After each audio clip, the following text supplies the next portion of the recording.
Welcome to the Gay Buddhist Forum, where teachers from all schools of Buddhism offer their perspectives on the Dharma and its application in modern times, especially for LGBTQI audiences. These talks are offered freely to the world and made possible by appreciative listeners. If you would like to support our efforts to share the Dharma with underserved audiences, please visit gaybuddhist.org. There you can donate, find a list of upcoming speakers, or enjoy many hundreds of these recorded talks dating back to 1996. We're going to diverge from our usual format of introducing ourselves this morning. Our speakers can incorporate that into the talk. Our speaker today is Maie Duerr. Maia was the executive director of the Buddhist Peace Fellowship from 2004 until June of 2007.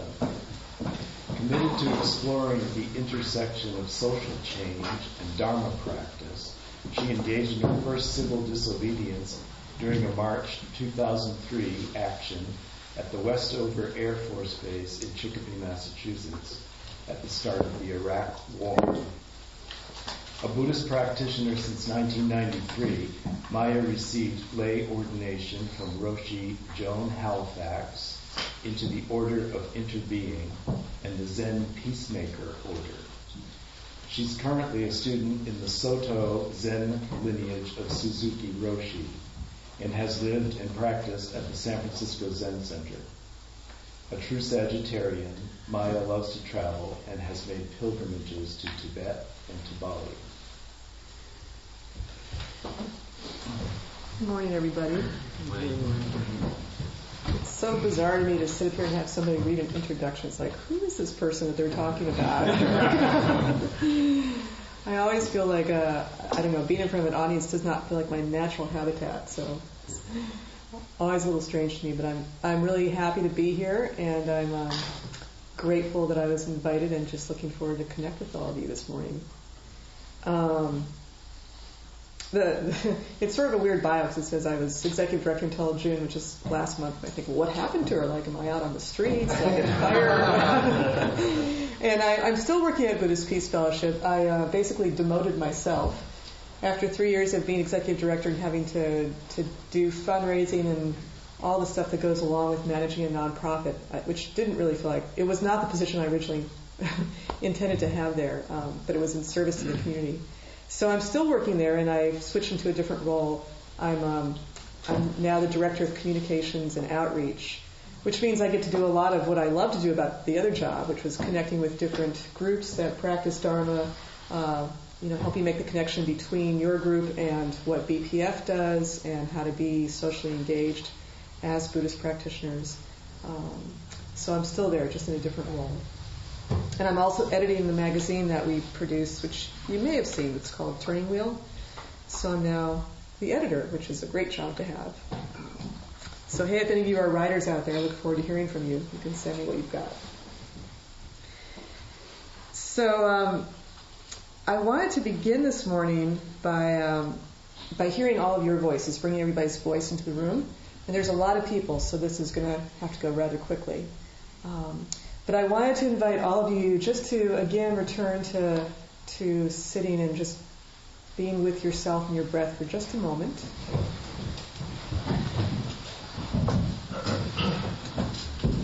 And in this moment, and I'll ring a bell at the start and the end of it, I'd like you just to let your mind and your heart and your body settle on two questions.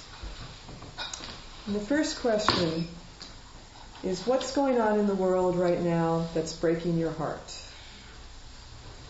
And the second question is, what nourishes you? So first, what's happening in the world that's breaking your heart? And second, what's nourishing you right now?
So now, just so you don't get completely thrown off in your own ritual of introducing yourselves, I want to invite you to say your name as we go around the room, and to just share really briefly the things that came up for you around what's breaking your heart and what nourishes you. And again, because there's so many folks, like no more than half a minute each, you can do that. So why don't we start with Ray, and then we'll move around this way.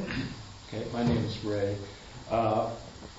What's breaking my heart is that, as I see it in this country, profit and money has become a priority over offering services to people. And what consoles me is Sangha of different types, not just Buddhist Sangha, but Sangha groups that I go to. I'm Douglas. The way our species is ravaging and trashing the earth and breaks my heart, and my solace is the natural places that are still not trashed. I'm Tom.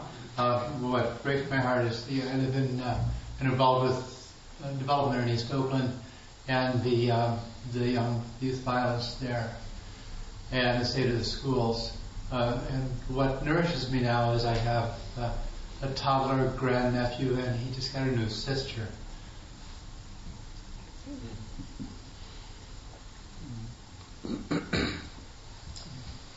I'm Bob Sidulkan, and strangers and friends. Sorry, the strangers are the ones who, the encounters I hear. They break my heart, and then the friends are the ones who nourish me.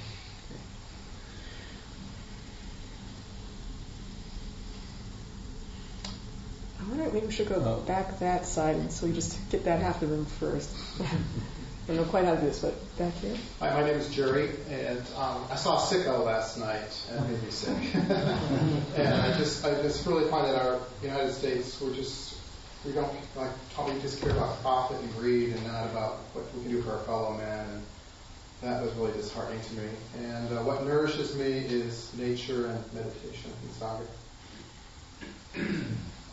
My name is Tom Bruin, and what disturbs me are the unnecessary divisions that are created between people, and what gives me thoughts, our thoughts of unity and cohesion. My name is Bill Childs. I hardly know where to start. I'd say I think the disconnect between political power in this country and the needs and will of common people. This is a source of a lot of my frustration and heartache. And what gives me comfort is creating music, something in beauty and community.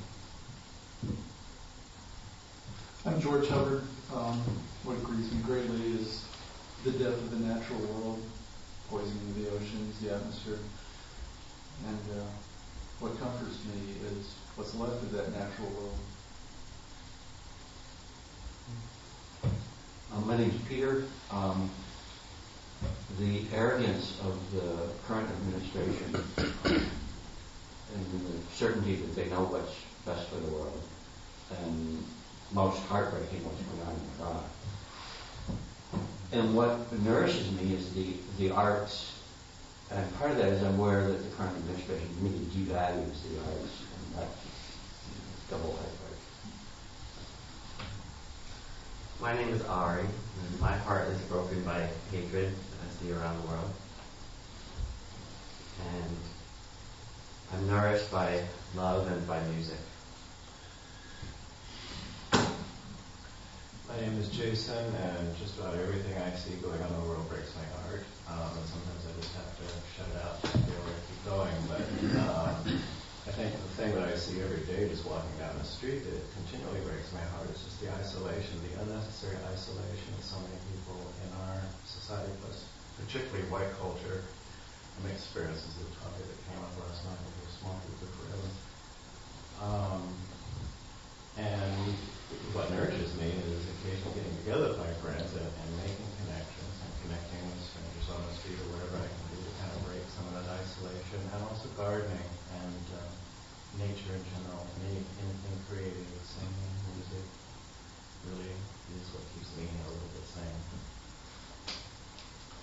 My name is David, and what breaks my heart is in my immediate family, just seeing the addictive behaviors and lack of self-love, and the awareness that I see just in our culture overall, that there's not a lot of awareness about how widespread that is. And what nurtures me is fellowship, developing intimate relationships, and being in nature. I'm hard-witten, and what breaks my heart is the endless suffering of the world, and what nourishes me is the endless suffering of the world, which leads to compassion and enlightenment. My name is David Axel, and what breaks my heart is the profundity of the disconnection that I see between people and the natural world. And nurtures me is allowing myself to really feel my broken heart and to let that sense, that experience, celebrate my experiences of connection and wholeness, including the suffering I experience. My name is Larry Wish. This exercise is challenging and moving me greatly. Speaking metaphorically, I am really hurt by how easy it is to chop down a tree, and by contrast, how fabulous nature is and how the trees keep growing, even if it's a slow process. And I'm very nurtured by seeing some of the children in the community that I help to nourish. And they're incredible bright spots, and you see what's possible in the world. It's very exciting. I'm Jack Busby. I'm dismayed by the pervasive heartlessness of American culture, and I'm encouraged by the continual renewal and enlightenment that happens among people in most unlikely places. I'm Northern. I'll add to Iraq, Afghanistan, which is a country I've visited and quite love. And for nourishment, I would include yoga, meditation, and bhakti. I'm Kevin. What breaks my heart is what's happening to the people in Iraq, and the emphasis here of the our war dead, without corresponding mention of what's happening in terms of Iraqi dead. What nourishes me are progressive artists, filmmakers, playwrights, visual arts. My name is Roy, and what breaks my heart is thinking about all our kids dying in Iraq, and all the kids that are now back here at home who are maimed and who are trying to deal with their lives now with loss of limb and all of the tragedy that they've seen. And what nourishes me is I love to bake, so to create pastries and baked goods for all my loved ones, and watching them enjoy that nourishes me a lot. Not hanging out with you. Let's make sure we get the person all the way back in the corner. Well, what bothers me, obviously, is the lack of understanding and communication and peace. And so that was kind of funny when he said it. But what nourishes me lately is soy ice cream. My name is Steve, and what's heartbreaking for me is as Buddhism takes its face in the West, it's picked up some of the worst habits. Buddhism in the West can be very lonely, very ego-centered, very personality cultish. All the worst things in America, I think, are infecting our practice, and it's heartbreaking to me. And what nourishes me is every now and then there's a connection with a Dharma teacher or a group, but it's rare. I find Buddhism extremely lonely and alienating, and the antithesis of community. It's like the world is suffering, and I'm meditating. And it's heartbreaking to me. I'm David, and what saddens me is just the unnecessary deaths of many people due to just the conflicts and it can create a lot of the death and war. And what nourishes me is my practice and trying to surround myself with loving people. I'm Jim, and what breaks my heart is the sense of separateness between people and the sense of helplessness. And what nourishes me is feeling connected and also connected to my deeper self. My name is Michael. What breaks my heart is the dehumanizing of others, particularly that comes with war and divisions based on sort of in the name of a deity. And what nurtures me is friends and community. My name is Patrick, and sort of echoing others, I feel I'm very sad about the number 600,000, which is what I keep hearing about how many Iraqi civilians have died since we started a war there. And I'm also terribly heartbroken about the loss of a close friend last September, and it's hard for me to separate those two. It feels like one big grief. And I find tremendous solace in my friend Amy, sort of a butch lesbian who's sort of salt of the earth, and also in running. I'm Mark, and what breaks my heart is global poverty and things that really came up specifically around the acts of desperation, like child labor and forced prostitution. That really breaks my heart. And I find solace in friends, sangha, and yoga and meditation. I'm Joe, and I'm heartbroken by those pictures at the end of the McNeil-Lehrer report of the children who have died in Iraq, and their faces are so innocent, and they clearly didn't know where they were going or what they were doing. And then I'm heartened by my niece, Nina, who's 11, and her friends, who are so wise and so confident and so ready for the world.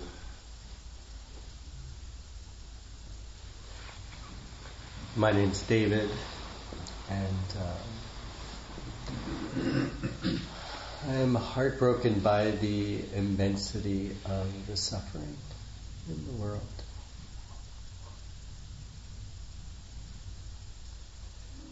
And I'm nourished by the immensity of the stillness.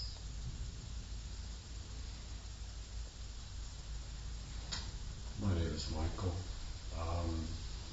I think I'm heartbroken most by the deprivation under which so many people in the world live without hope or very, very little hope.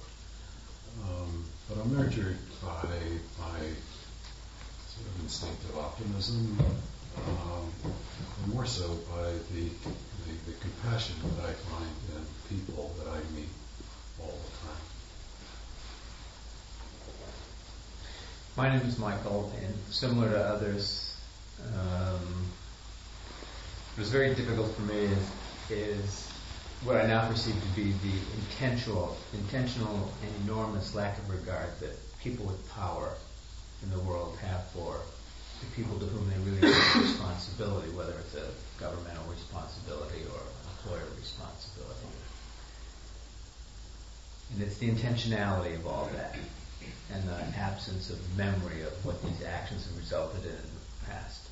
That's heartbreaking for me. What nourishes me are those moments when I have some clarity and centeredness in that part of me, which enables me to feel some sense of oneness and attachment to a greater positive whole. So, yeah. I'm Kay, and what distresses me is an extremely unequal way that the wealth and resources are allocated around the world. And what nurtures me is reading books, which allows me to connect to people around the world and also across time. My name's David. I'm heartbroken by hatred, greed, delusion, suffering, wherever we find them. And what nourishes me is my practice and compassion, my compassion and others. My name is Peter, and the things which break my heart are the atrocities that I see in Iraq, Afghanistan, and also Darfur, which hasn't heretofore been mentioned, I think. And the things that really nourish me are the love of others, my work, which has a lot of meaning and satisfaction for me, and the ability to play and laugh. Francisco, the answer to your second question came to me first and came quickly, which was a sense of being deeply held in my most vulnerable, kind of broken places. And then the answer to your first question seemed like an endless river, like there was no way of stopping it. And it's innumerable. And it went all the way from big global things to like my sister's devastating illness, or it was just unstoppable.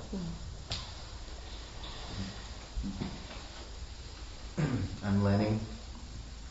What breaks my heart is our inability to look in each other's eyes and really see who we are. I think that's the underlying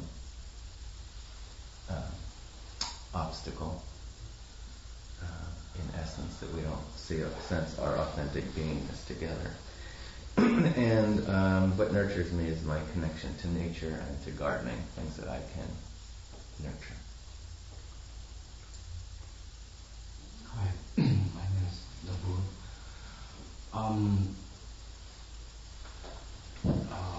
Breaking heart is too many illegal things in this world, and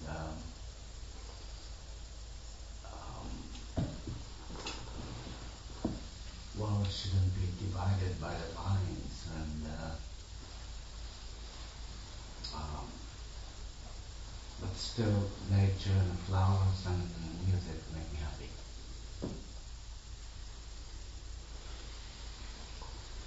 I'm Marvin Snow. What is breaking my heart right now is that the entire, not just the current administration, but the entire political leadership class of this culture is in paralysis and will not take a leadership position and move the culture forward in a positive way. And what comforts me is the physicalness of gardening, like many other people, but also just the people that are close to me, their humanness and their mystery. Did we get everybody? Nobody left out? Thank you all for sharing your voices and sharing from the heart so much. I was really struck listening. There was this common thread that came up so much about the heartbreak being around things that had to do with disconnection, whether that be from the earth, from each other, all the divisions, but the root of suffering being around our sense of separateness, our sense of like ourselves or our country being apart from others. And you all just like gave half my Dharma talk, so thank you. And was it David in the yellow shirt back there? Me? Yeah. What you said about what nourishes you really moved me too, about just feeling your complete broken heart. And that's actually one of the things I wanted to talk about. So I just want to thank all of you for doing that. I know it took a while, but it felt really important. And the reason why I wanted to do that exercise together was because I feel like what we just did, to me, embodies what I think of as the 4 sort of hallmarks of socially engaged Buddhism. And these are 4 that I came up with, so you won't find them anywhere else. The first is about not turning away. So it's about being willing to go into the suffering, going into the heartbreak, whatever it is, rather than averting ourselves from it. And everything in our culture, everything in our psychology teaches us to do the opposite. So it really is going against the stream, and that's what Dharma gives us the tools to do, to turn into that, to stay with that source of suffering instead of backing off and getting distracted and finding other unwholesome ways to medicate ourselves. So that's number one, is not turning away. The second thing is trusting that that very act of turning into the suffering is really the only thing that can transform the root causes of suffering. So it's almost like the second noble truth. It's just like, trusting that there's a way out of this, and that very way is the way through it, by facing it and being with it. The third thing is about the importance of nourishment. If we're going to be spiritual warriors and go into this place where that heartbreak is, where that suffering is, I don't think we can do it unless we're really also equally in touch with what it is that nourishes us.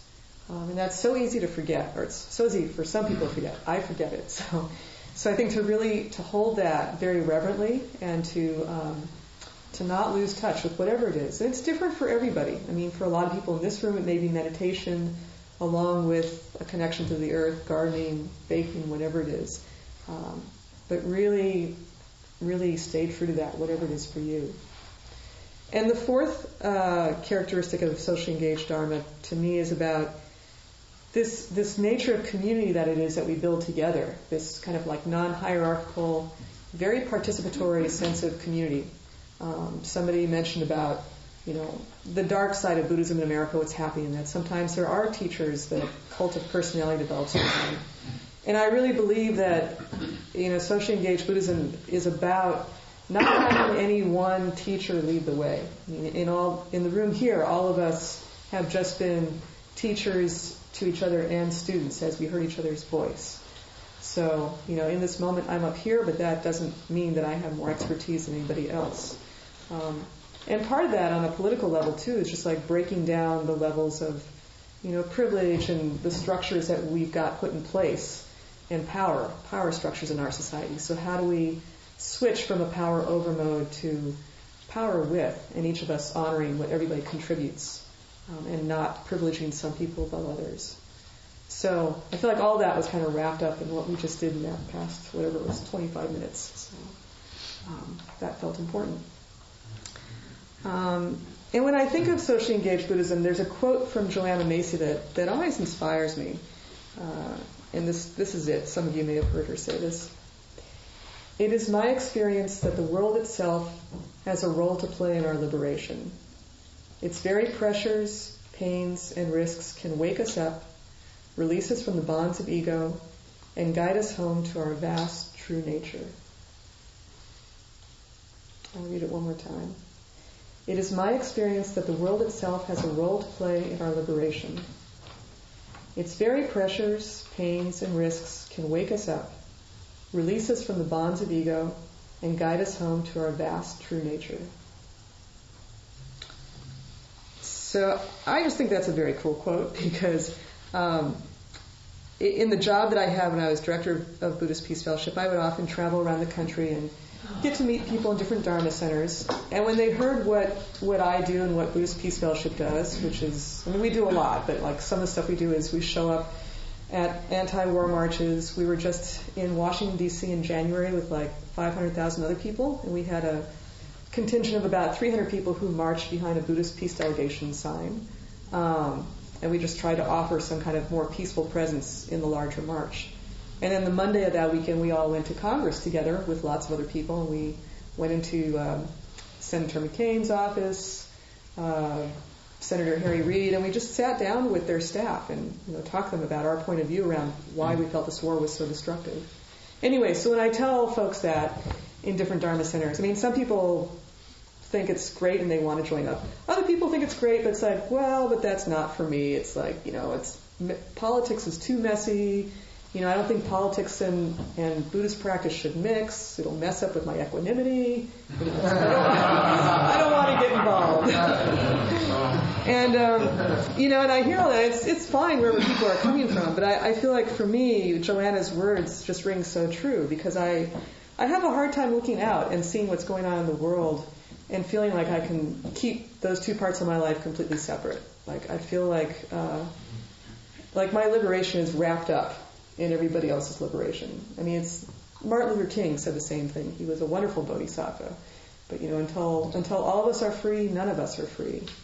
So for me, there's a certain truth about the nourishment piece. It's really important to stay true to my practice, to not get so completely caught up in the world that I forget to find that center and to nourish myself. And yet there's a place where I can kind of like overindulge and be self-indulgent in that. If I do that at the expense of shutting the world off, then I feel like that's not practice. So I think everybody has their own way of sitting with that dialectic. But I know for me it feels like it's essential to stay involved in the world, and even in the political world, and bring my Buddhist practice into it. Have the Dharma inform what I do there.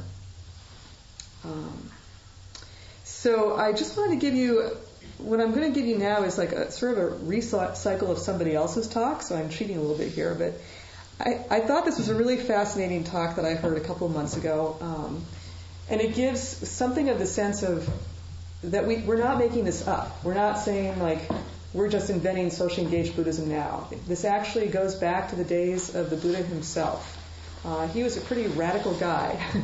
And so this talk was given by a man whose name is Richard Rioch, and he's the president of the Shambhala International Organization, so Tibetan Buddhism.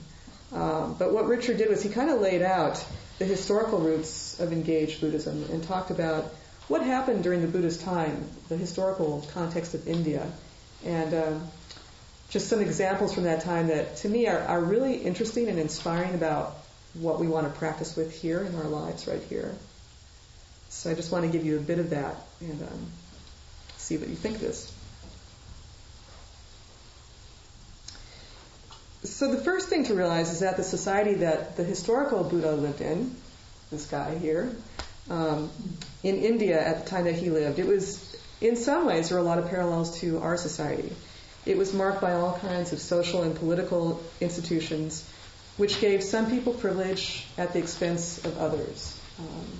And this is especially true in terms of caste, race. There's a highly developed caste system, which still exists in India, even though it's outlawed. It's still very much part of the culture there. There was the absence of any kinds of rights for women, and it was very common back in those days for animals to be killed in sacrifice in the name of religion.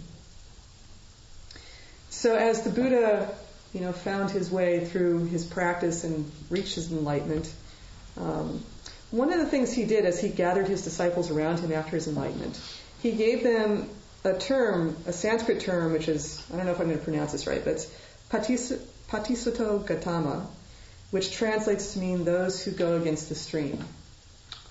So this idea of going against the stream was both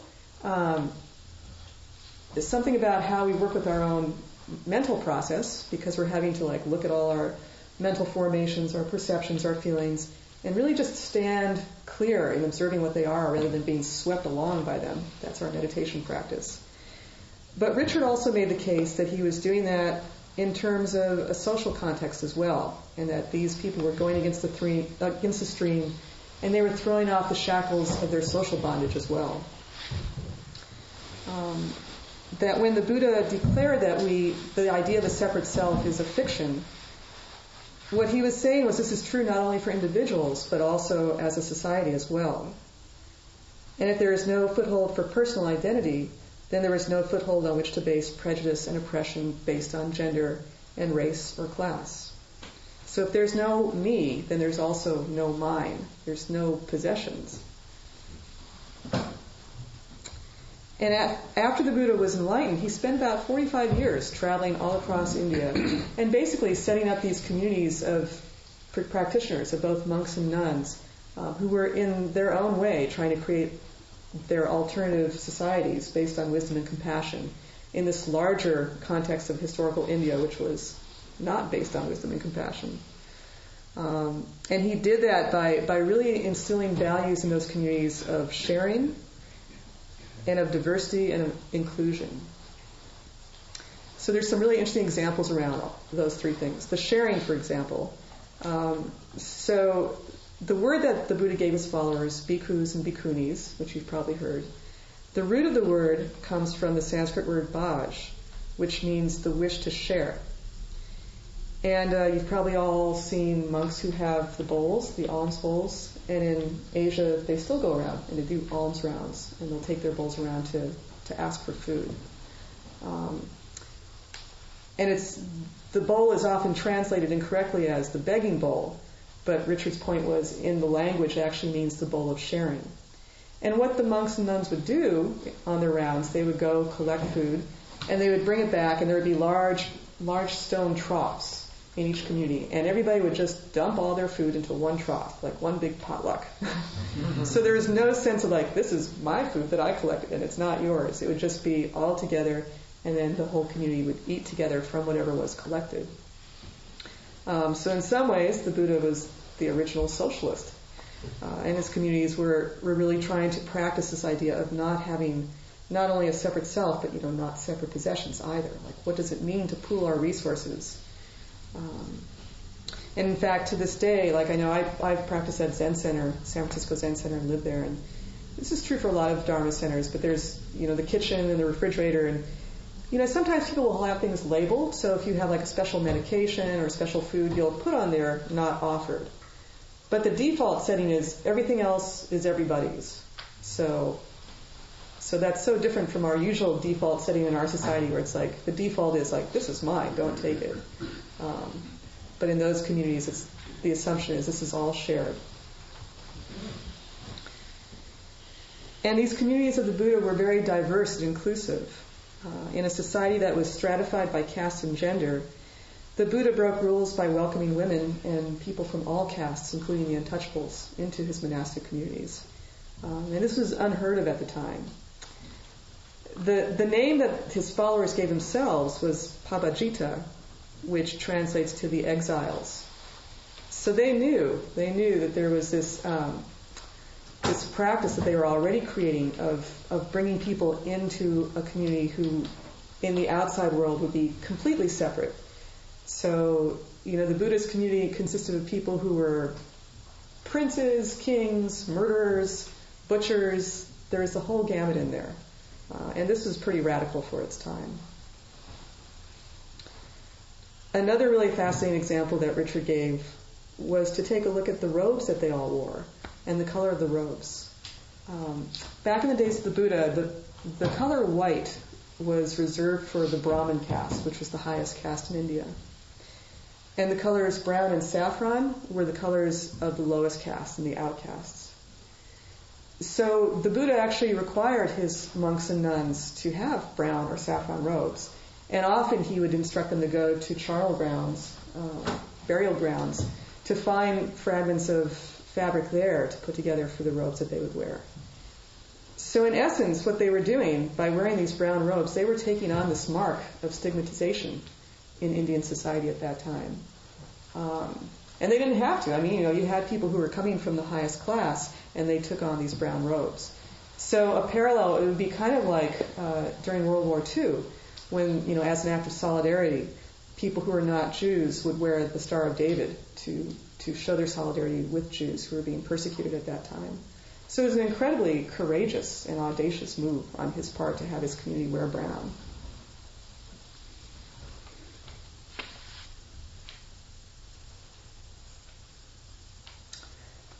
So those are just some of the examples that Richard gave. We're actually going to publish his whole article in the fall issue of Turning Wheel. But I just found that really moving, because it just, when often, again, the people I would talk to about engaged Buddhism, some would say to me, well, you're just using this to fit your progressive liberal agenda in. It's like, well, I really think it goes further back than that. And I feel like hearing the stories from the Buddha's time and the context in which he was practicing, And we don't often hear that. I mean, we always hear about his own sort of personal journey with the Dharma. But we don't often hear about the story of his times and how he put these communities together. So I think that's really an important thing for us to kind of like unpack and just see what that means to us now. What that means in a society that experiences so much disconnection from each other, so much sense of like, this is ours, you can't have it. And all the roots of suffering that come with that. So, I see you're watching your watch there. So there's not a whole lot of time left, actually. I just want to just share with you all try these at home, like 6 points if you feel a call to practice socially engaged Buddhism, whatever that means to you. And there's actually only 5 because 2 of them are the same. So these are my list of 6. The very first one is practice. This is about nourishment, basically. Ground yourself in your spiritual practice, whatever that might be. And to me, spiritual practice is whatever helps me to nourish qualities of equanimity and compassion and remembering that I'm part of a larger whole, that I'm interconnected, I'm not separate. So whatever that is for you, start with practice. The second practice to do is to educate yourself. And this is kind of about not turning away. So educate yourself about what is going on in the world. Don't stay apart from it. And this is hard. It's like, we can go into it and lose ourselves and get frustrated, get angry, get heartbroken. So this is also where practice can help us stay balanced. But don't be afraid to find out more about whatever the issues are, whether it's Darfur or Iraq or in our own community, the poverty that's going on here. Find people to talk with. Also look for, perspectives on these issues from a socially engaged Buddhist perspective, and this is where Buddhist Peace Fellowship can give you resources. But tune in, don't tune out. Find out what's going on out there. The third thing is to come together. In a society where disconnection is our primary disease, the medicine is going to be to come together in community with each other. And in this case, it can be coming together around a certain issue that you share a concern about. It might be something in your neighborhood, like a piece of land that's about to be developed, and how do you come together to try to save that or prevent that development so that it stays natural? I don't know what that is for everybody. For every group, it's going to be different. But the Buddhist Peace Fellowship has something called BASE groups, which stands for Buddhist Alliance for Social Engagement. And those they've been highly structured. They could actually be modified and adapted. But what they are is like a 6-month group where people come together in a small group, like say 6 to 8 people, and really commit to meeting together those 6 months on a regular basis, usually having like a retreat once a month, a weekend retreat. And in those meetings, sharing both Dharma practice and talking about what it is that we're working with in the world. Some base groups have been teachers who come together to talk about their concerns about the school system. But there's all kinds of creative ways I think we can do that and come together and address what's going on in our society. The fourth thing is to stay in relationship to people who are different than us, including people whom we disagree with. I had this experience about a year ago. I was in New Mexico, and I was staying at a bed and breakfast in Taos with my partner. And so we were all at breakfast one morning, and you know how you share the table with other folks in the B&B. And so there was this man sitting sort of across to us who just looked like this Texan white old Republican, which he turned out to be. But he was looking at Christy and I, and he was just staring at us, and it was not a good stare. It was like, oh God, I don't want to deal with this on my vacation. And but he didn't say a word. He just like kept looking at us in this very odd way.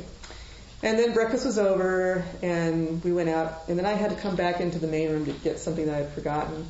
And I also had like this button on. It was a button from the American Friends Service Committee, and I think it said something like, it was basically a stop the war button, right? Like a peace button. So I had it on, and I opened the door, and he was right there. And he looked at me, and he looked down at my button, and he stared at my button, and I thought, okay, here it comes. Like, just get ready for it. And he looked at me, and he said, I really like your button. I'm like, oh, this is not what I expected. And then he said to me, he said, were you and your friend, are you a couple at breakfast time? And I said, yeah. He said, oh, okay. And then we just had this long talk, and it turned out, sure enough, he was this Texas Republican, but he was incredibly upset with what was going on in the country and within his own party. And he belonged to a church in Houston, and he was saying that it was really upsetting to him the way that gay and lesbian couples were being ostracized in his own church. And he was actually trying to talk to people about it, and people weren't listening to him. He said he had been a delegate to the Republican Party the past 20 years, but this year he just couldn't go there because it just felt so upsetting to him. But this is completely revolutionary to me. I was having this conversation with this guy who seemed so different than me, and from outside appearances, it just felt like it was going to be a disaster. And on some points we didn't agree, but it was just moving to me to have that connection, and I realized how little that happens in my life. I mean, I don't know about you, but I feel like, especially in San Francisco, we're so often only surrounded by people who think like us. Even if it's the right way of thinking, it's I feel like we've lost something as a country by the way we're divided. And I think when the media, divides us by red states and blue states, it's really the higher powers that are benefiting from that and not us. So finding ways to reach out across those barriers and find where we connect, not only where we disagree, but where we connect. So the fifth thing is to be willing to make a sacrifice.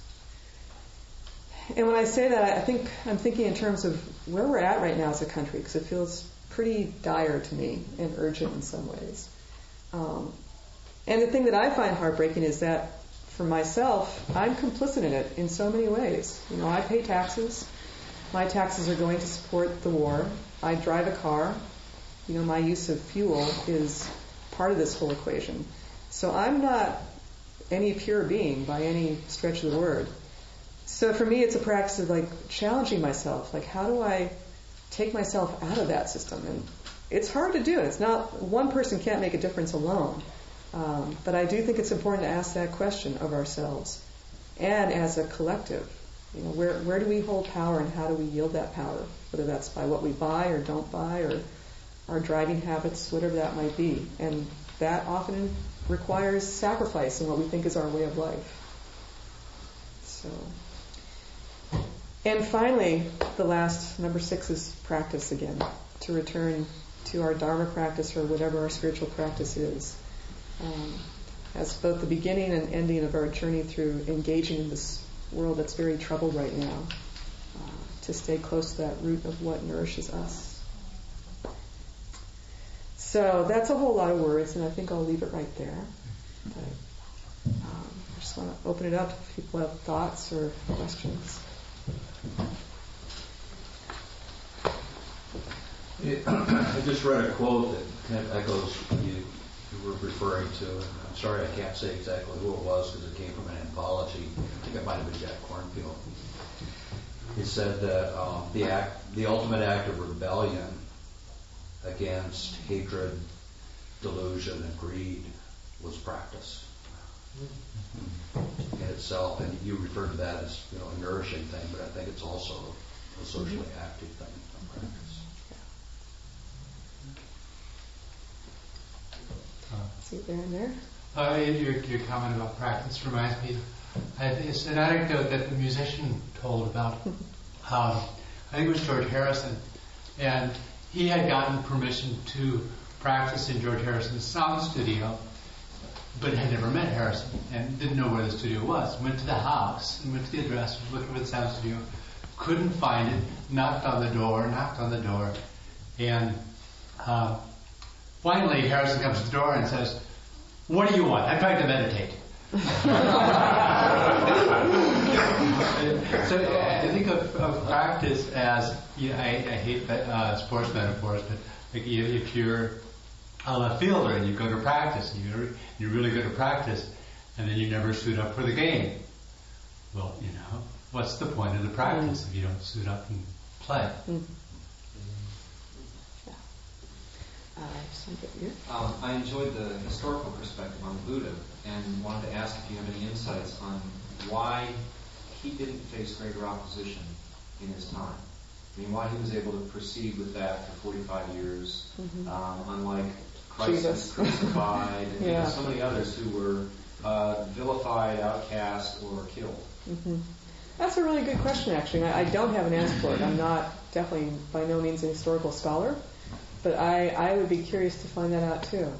So maybe all of us can do a little research. For those of you who are research hounds, can check into that.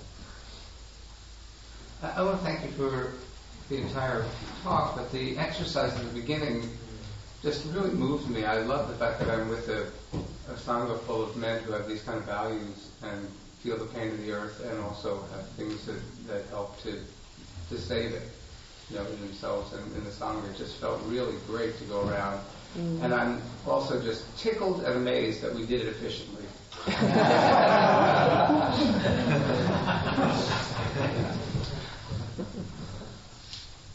I just want to echo what Larry said. I'm finding that having listened to my own words, they've been reverberating back and forth the whole rest of the hour. And it's like there's some paths I can go that I never even considered an hour ago. So I want to thank you for That's wonderful. for the hour.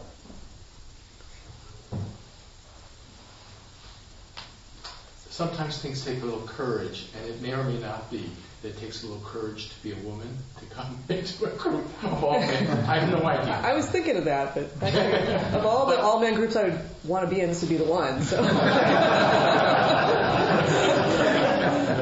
And I want to hold it in appreciation. Thank you. And the second piece I want to hold in appreciation is, I'm 65 years old. I've spent part of my life in a world which has held me and people like me in such low regard that what has just been said by both men right before me, the joy of being in a room of human beings, most of whom here are men, who are gay or bisexual or whatever, is healing. It's a healing. It's a healing. So that,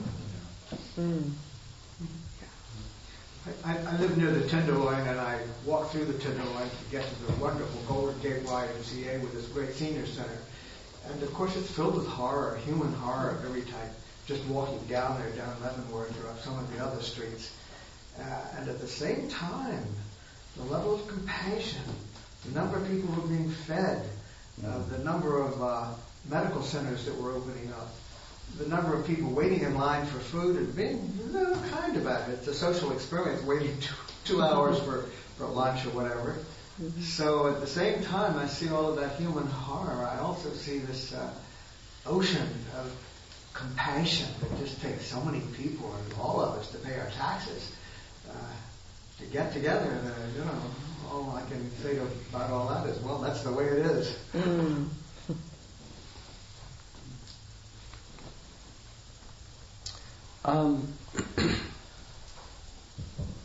So I don't know, maybe this is more of a question.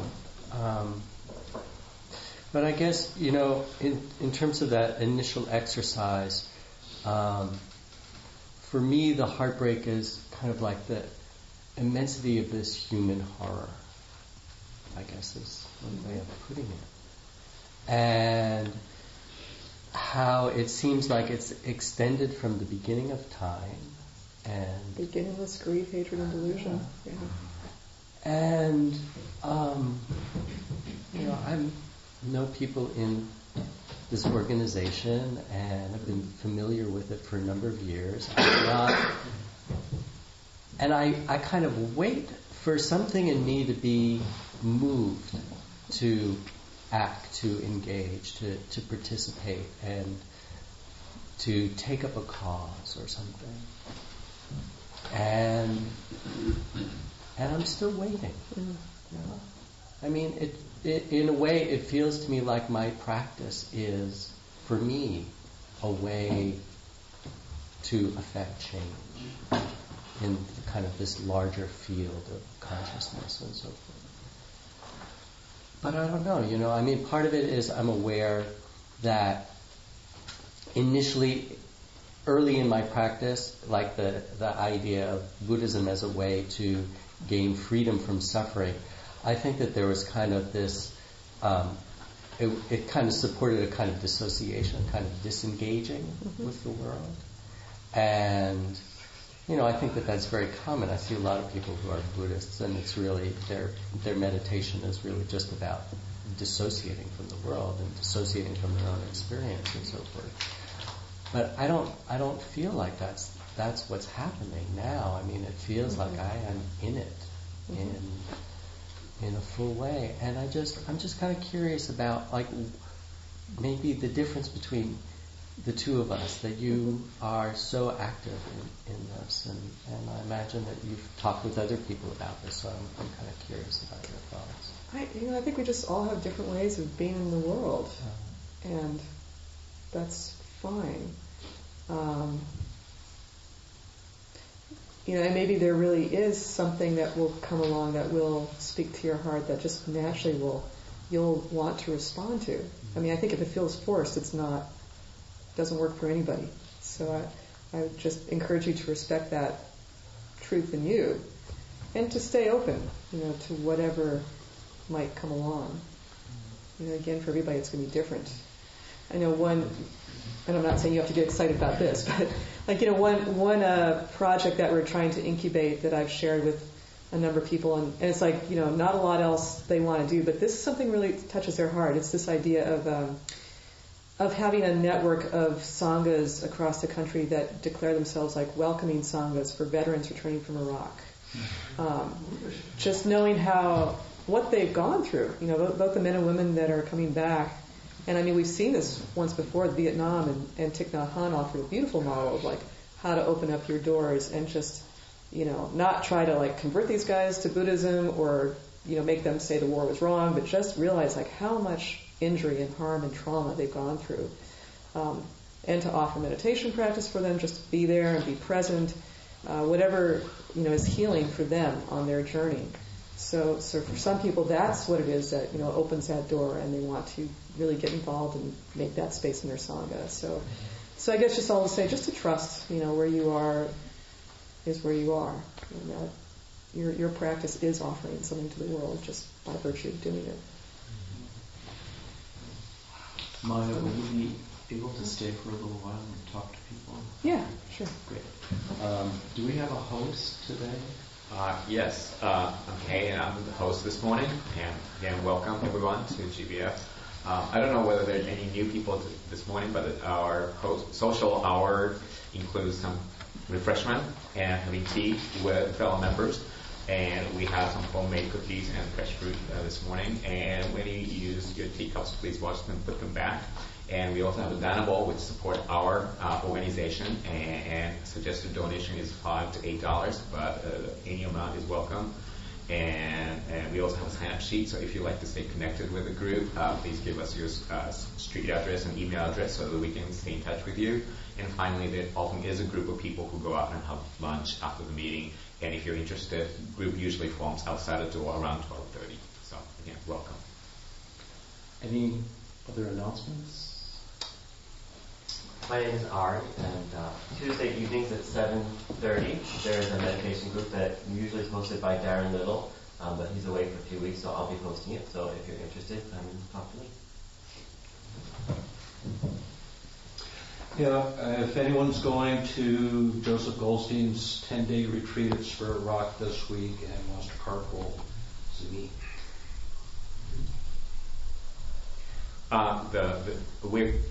The hosting team is currently looking for a couple of volunteer hosts who will bring food and set up the room once every 2 months. So this is not a whole lot, but if you're interested, please let me know. I should also say I brought a few, I didn't bring many, I didn't have many, but there are a few Buddhist Peace Fellowship brochures out there by the literature, so feel free to take those. And there's a website, www.bpf.org, so you can visit it. And we have an awesome new executive director, if you're looking for more speakers in the future. Her name is Earthlyn Manuel. I don't know if any of you know her. She's been practicing at San Francisco Zen Center. African-American, lesbian, just really warm, engaging, dynamic woman. So I hope at some point you all get to meet her too. Are there any other announcements? Is anyone here today for the first or second time? Okay. I'd like to remind people to make our newcomers feel welcome. And welcome, David. If that's it, we can join hands and close.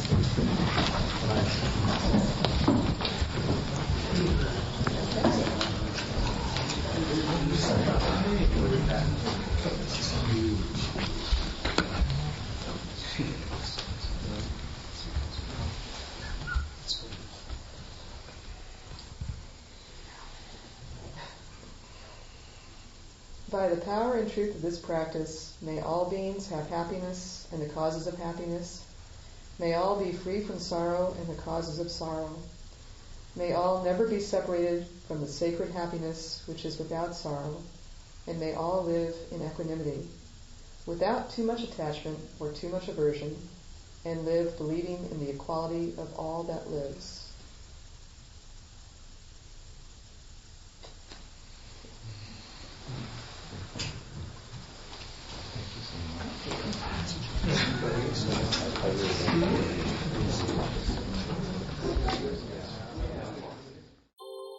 Thank you for listening to the Gay Buddhist Forum.